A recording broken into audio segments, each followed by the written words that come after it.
Welcome to the Crazy Hat Chemist, so another video on solutions and their behaviors. Bam!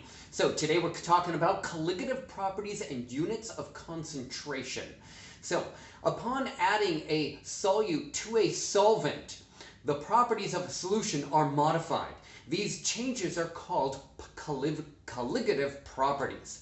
Colligative properties only depend on the number of solute particles. That's very important. They depend only on the number of solute particles, not the particles themselves, not the type or kind of solute particles. So here are some examples of colligative properties. Number one, vapor pressure. That's going to be dealing with boiling point and freezing point and melting point. Okay, melting point is another colligative property. Boiling point is a colligative property. Osmotic pressure is a colligative property. These are all colligative properties, and we're going to be doing some math examples in this entire unit based on colligative properties. Okay, and those depend on the number of solute particles, not the type of solute particles in a solvent. Okay, so here are some solution issues here for you. So an ideal solution is a solution in which the properties depend only on the concentration of the solute particles. Therefore, units which represent the number of particles in a solution, that is extremely necessary. So molarity, which is a capital M, is the typical unit for solutions in chemistry. However, it does not indicate the number of particles in solution, but there are many others that do.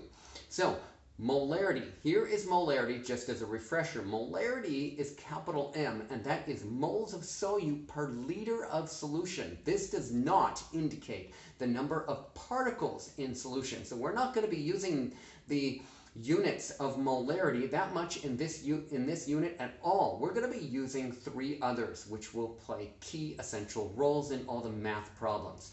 So the first one is molality. It's a lowercase scripted m as opposed to the capital gigantic M.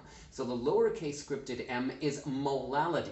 That is moles of solute per kilogram of solvent. That will tell you the number of particles in solution.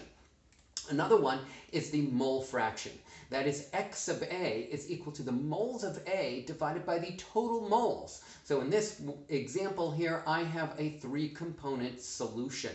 So the moles of A is the solute, okay, and then I have another solute that is B, and then the solvent is going to be C here in this case. You could have a mole fraction of B, and you can have the mole fraction of C as well.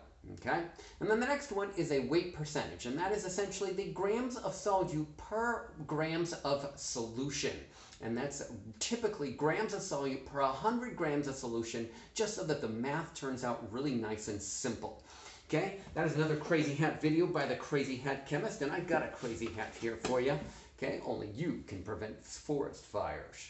Give me a thumbs up if you like that video, subscribe to my YouTube channel, and I'm going to see you next time for more cool chemistry videos. Bye now.